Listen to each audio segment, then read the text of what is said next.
Right guys, welcome back to a new video, part 3 on my Mini. In this one I'm going to get to taking this engine out. There's not a great deal left to do now. Got to take the wheels off, disconnect the bottom arms, take the drive shafts out. All the fluids are already drained out of everything, so I'm not worried about that there. And yeah, a couple of hoses down the back, probably a couple of bits of wiring to take out, and then we'll get it out the hole and get it next to the other one so we can start swapping bits over. So, right, I'll crack on.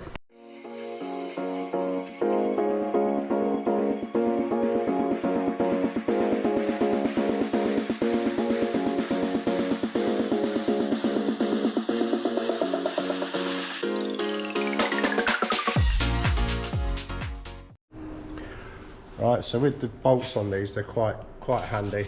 They've got a bolt-on ball joint, so we can just release the bottom arm, and then with any luck, that's it. Be able to pull that to the side, release the drive shaft, and then I just need to pop the drive shaft out, which actually looks like it's already partially out.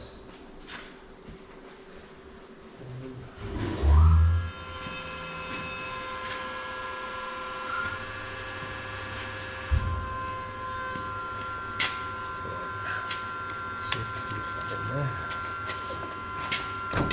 That's it. Pop the drive shaft out the gearbox.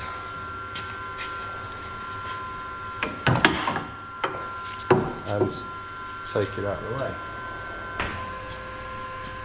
And that's it really. Don't really need to move anything else down this side of the engine. Obviously I've got the same to do this side. And there's a bearing carrier, which is a bearing that's on the drive shaft for the driver's side, obviously because it's longer, so it has a support bearing as well. So we'll take that off, engine mount off, and then I think we can drop back down to the floor, get down the back of the engine and finish disconnecting everything up there. Right, that side's all out too. Exactly the same process. Release the bottom arm, and for those that are wondering, that's the drive shaft, and this is the bearing carrier that I was talking about. So we're all disconnected under here now. Drop it down and get on with the work on the top. Right, everything's disconnected, but just as I'm lowering the car down, I just thought I'd show you this. So this sometimes has me in stitches with how slow it is, and sometimes it's absolutely infuriating. So any of you ramp guys can tell me why my ramp goes down so slowly is ridiculous. Have a look at this.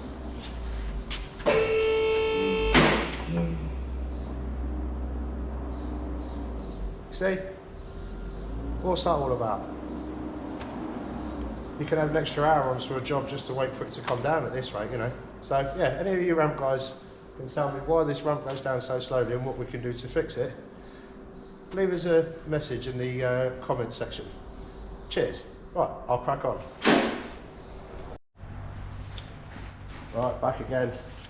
So everything's disconnected, everything's done. You can see I've got the car as low down to the floor as I can get it on the ramp because I've taken the engine out using a pallet truck.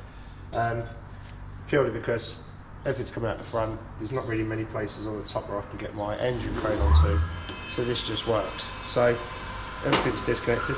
Not the easiest of things to do on your own, I'm going to admit, but we should, with a bit of fettling, be able to just slide this with the camera.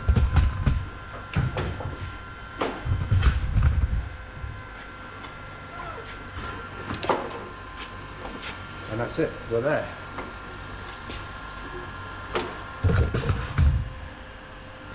Right.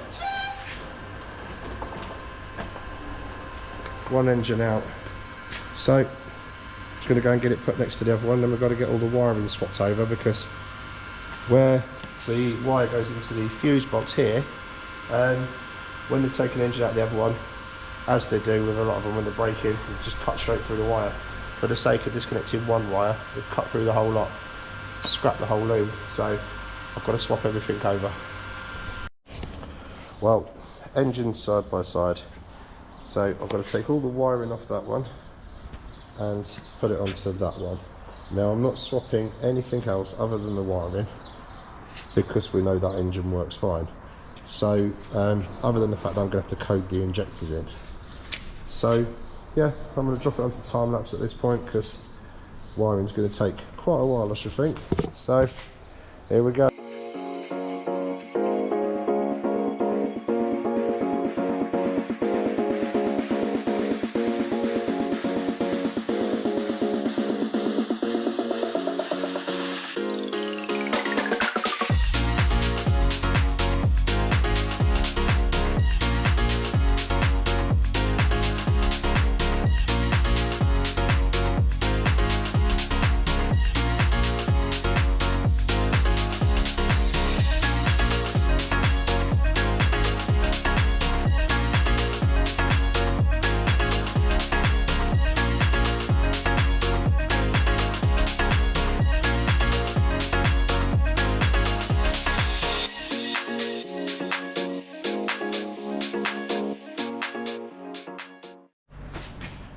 It's in the hole.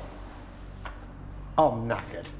Wrestling that thing on your own is not a simple thing. It's absolutely taking it out of me. So anyway, we're at that point now. We'll see all the wiring we've already put on, fuse box put back in, basically everything in reverse now. So I'm just going to go around putting all the pipe work back on, hooking all the electrics back up, gear cables, drive shafts, so on and so on and so on. So I'll get to this, won't bother filming it all. I'll come back when I'm at a point that I can show you something. Right, finally on to the last few bits. So everything up the top is done. Obviously you can see the bumper and everything's back on. So I'm just going to swap out the drive shaft now. Swap over the slave cylinder as well for the clutch. Put the exhaust back on, all the pipes back on, all the water pipes are plumbed on. I haven't put any water in it yet. And basically just got to go around nipping up things like bolts and get it lowered down and connect the battery back up. Just make sure everything's connected at the top and we'll see if she fires and see if everything's alright. So I'll get on.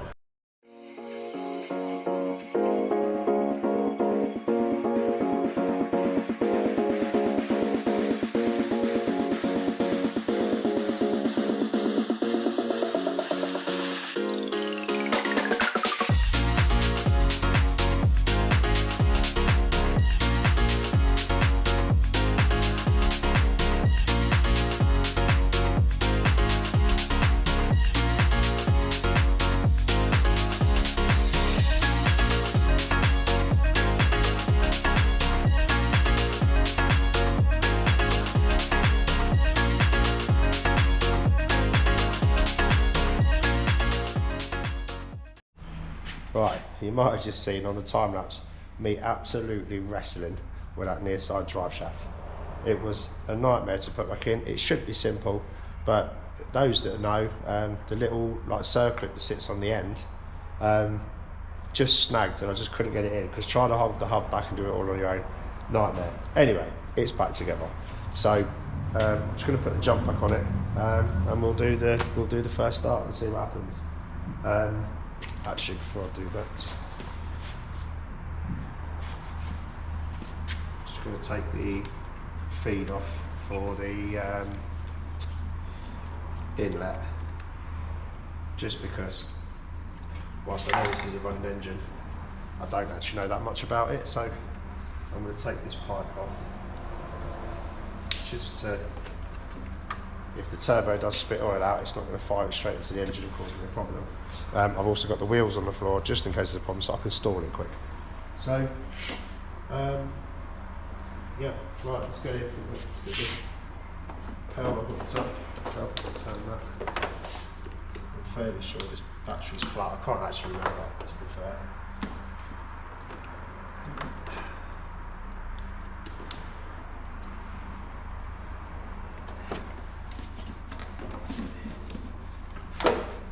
Let me plug it in first, that would help.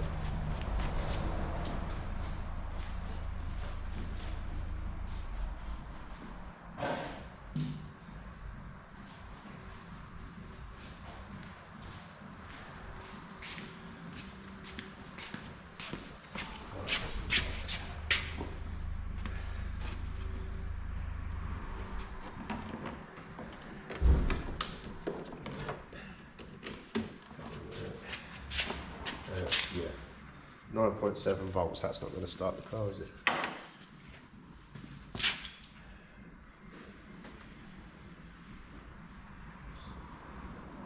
Right, I'm on start engine. It might not work, I might have to put the jump back on yet, but right, here goes.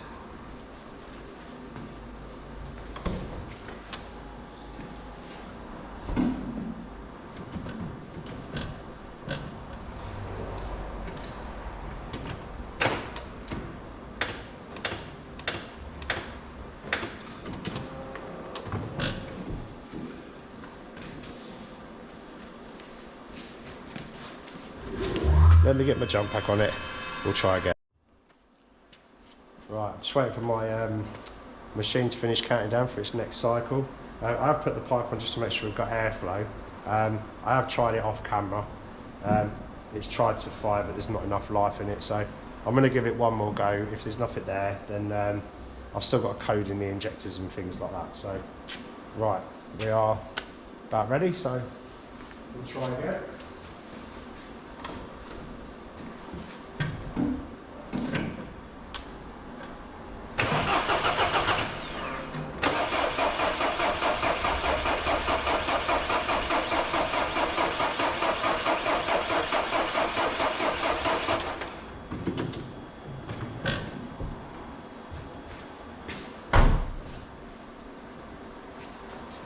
No, there's just not enough life in that battery to spin it over fast enough to get all the diesel back up, and even though we prime it, it still needs to get up to pressure to allow it to fire.